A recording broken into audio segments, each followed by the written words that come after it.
80% पोट भरल्यावरती जेवण थांबवा। तुम्ही पोट भरलं तरी जेवत राहताय का?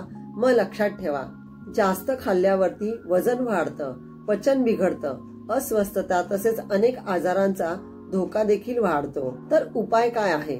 80% पोट भरल्यावरती जेवण थांबवा। आपल्या शरीराचा संकेत ओळखा आणि पूर्ण तृप्तीच्या आधीच जेवण थांबवा। अशा प्रकारे खाल्ल्यामुळे तुम्हाला अतिशय लाईट वाटेल, तसेच मोर एनर्जेटिक वाटेल आणि तुमच्या डेली ऍक्टिव्हिटीज मध्ये देखील वाढ होईल। आणि तिसरं म्हणजे पचन सुधारेल। योग्य प्रमाणामध्ये खाल्ल्यामुळे पचन प्रक्रिया सुलभ होईल आणि गॅस, ऍसिडिटी हे जर त्रास असतील तर ते कमी होतील।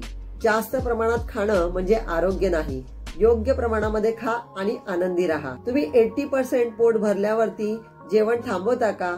कमेंट मध्ये तुमचा अनुभव शेअर करा आणि अधिक हेल्थ टिप्स साठी माझ्या चॅनलला फॉलो करा।